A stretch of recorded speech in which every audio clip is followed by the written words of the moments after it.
আজ কথা বলবো গ্রামের ঐতিহ্য নিয়ে। কালের বিবর্তনে গ্রামের ঐতিহ্য হারাচ্ছে, কারণ মানুষ আধুনিকতার দিকে ঝুঁকছে, যার ফলে গ্রামীণ সংস্কৃতি, ঐতিহ্যবাহী জিনিসপত্র যেমন কাচারি ঘর, ঢেকি শিল্প, রেডিও, ঘানি, গরু মহিষের গাড়ি, মাছ ধরার ঐতিহ্য এবং মাটির ঘর আজ বিলুপ্তির পথে।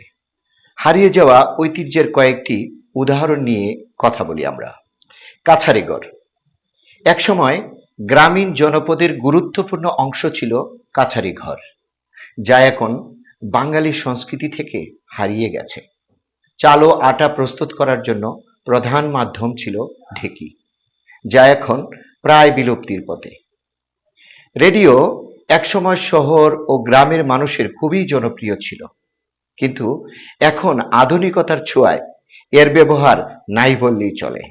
ঘানির সরিষার তেল ছিল বাঙালি রসুই ঘরের এক অপরিহার্য অংশ, যা এখন আর তেমন দেখা যায় না।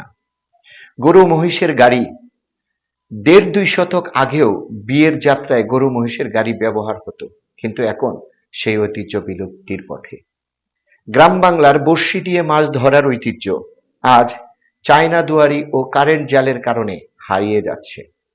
সকলের পছন্দের মাটির ঘর, উন্নত জীবনের আশায় মানুষ এখন ইট পাথরের পাকা বাসস্থানের পেছনে ছুটছে, ফলে গ্রামীণ ঐতিহ্যের ধারক মাটির ঘর হারিয়ে যাচ্ছে কালের বিবর্তনে। এই পরিবর্তনের পেছনে মূল কারণ হলো আধুনিকতা ও উন্নত জীবনের প্রতি মানুষের আকাঙ্ক্ষা। আধুনিক যন্ত্রপাতির ব্যবহার ও প্রযুক্তির প্রসারের ফলে অনেক গ্রামীণ প্রথা ও ঐতিহ্য আজ বিলুপ্তি হচ্ছে। ধন্যবাদ সবাইকে, ভালো থাকবেন।